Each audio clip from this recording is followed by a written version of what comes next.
This is Roy J. Akers with you as we have the Double Eagle Golf Podcast. Coming up on Times or Not, we're going to have a couple of those players and a superstar in just a few moments.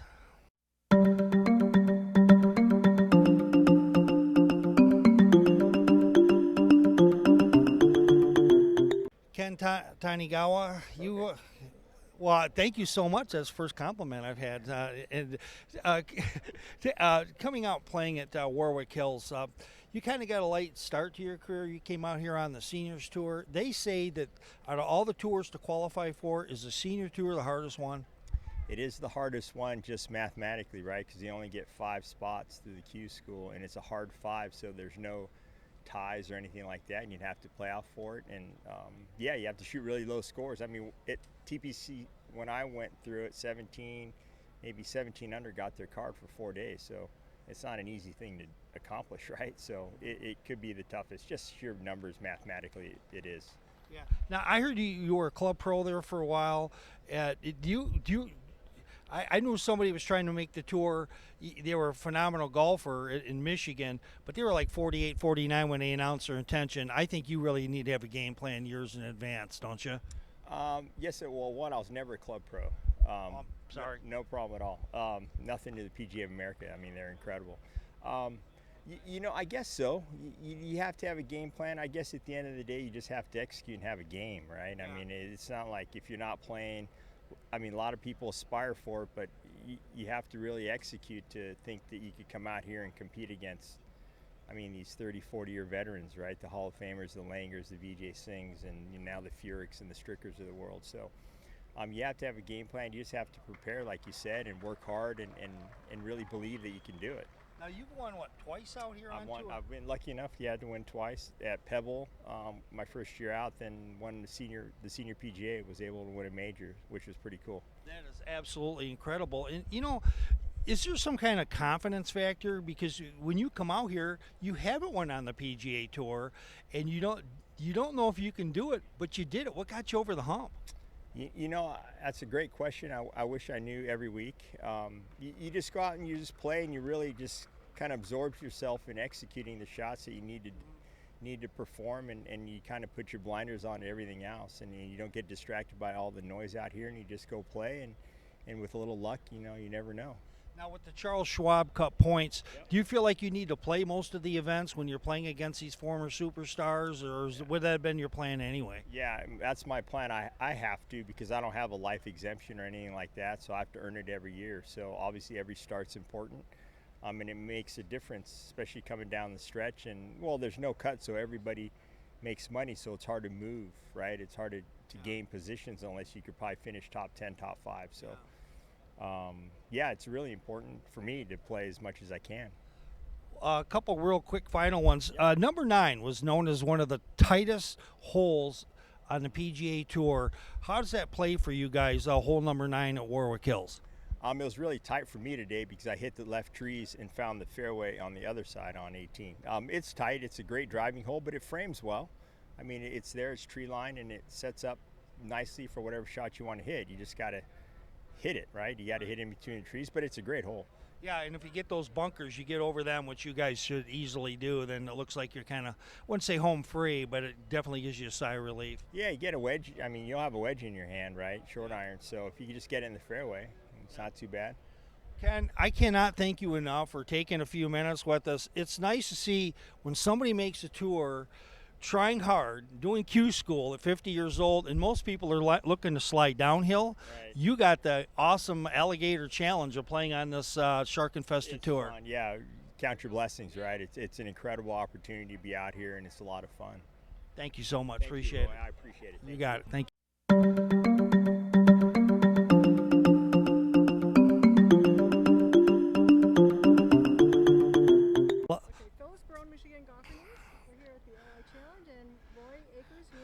Yeah, the Double Eagle Golf Podcast.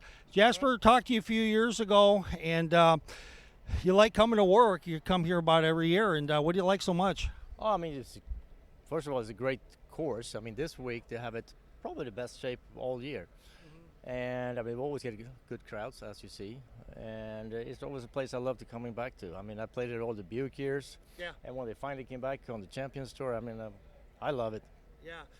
Taking a look, I think it's hole number 13 on the back nine. I call it the tree of life, that huge oak tree out there. Holy smokes! What do you, when you see that, you got to go where with the tee shot? I know what you're going to say, but I got to hear it because I don't do it. I mean, you try to go left, but you don't want to go too far left because then you're in the left trees, which makes it a tough layup shot. So it's more of just hit and hope. You just try to rip it at the tree and hope you pull it or hook it a little bit.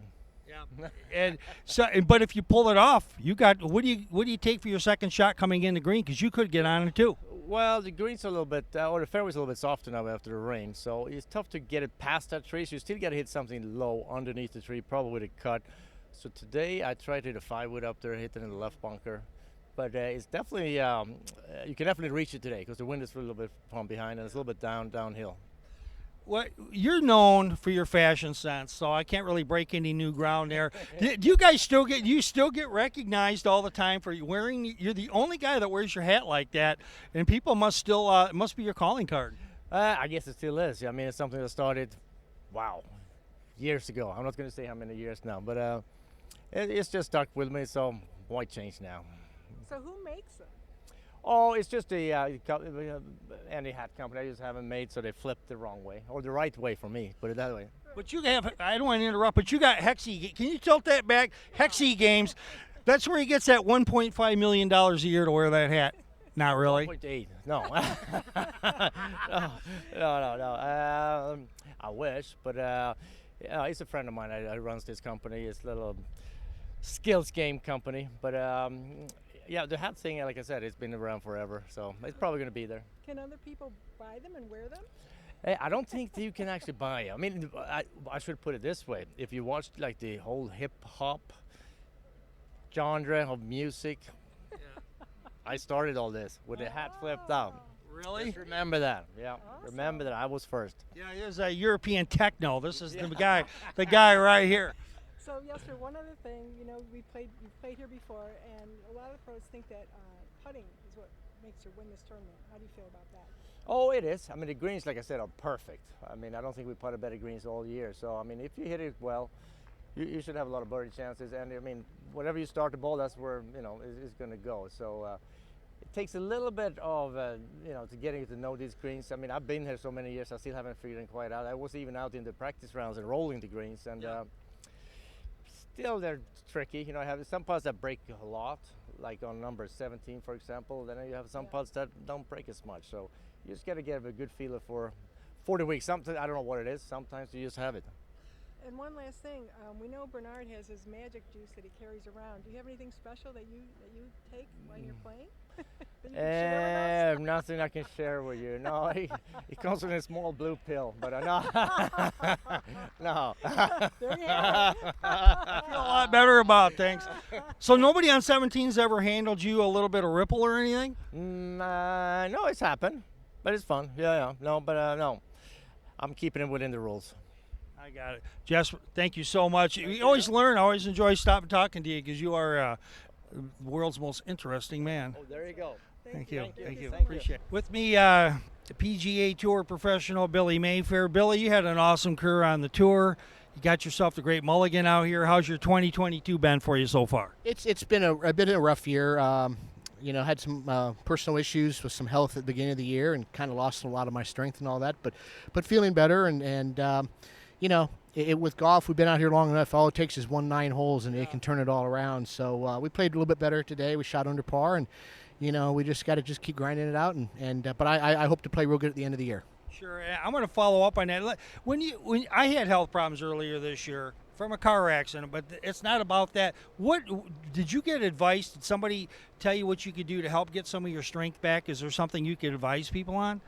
Well, I think anyone, it's just rest. It's hard to travel out here. It's hard to be in hotel rooms, and in the summertime here, it's hard to stay hydrated and all that stuff. But the thing I would tell people to do is get as much rest as you can and stay away from fast foods and junk food and eat healthy. Eat your fruits and vegetables and pasta and all that, and until you feel better. Then if you want to go back, that's fine. But your diet and your rest are the two biggest important things.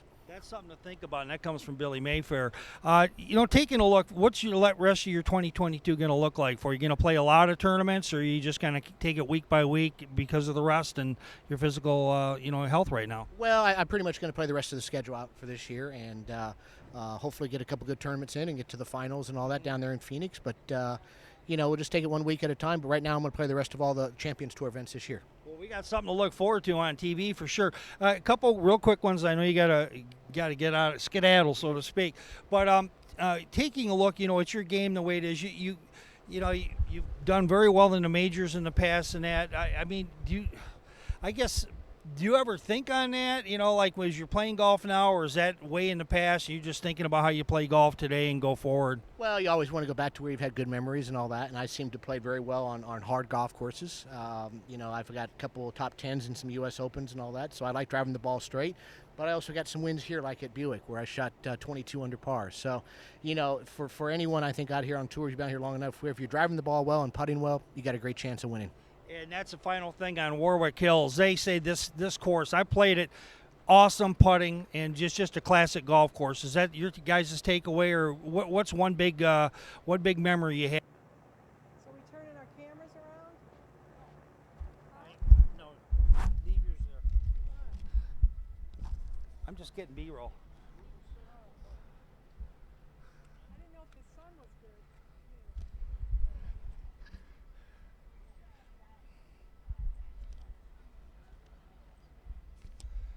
This is Roy J. Akers with you as we have the Double Eagle Golf Podcast.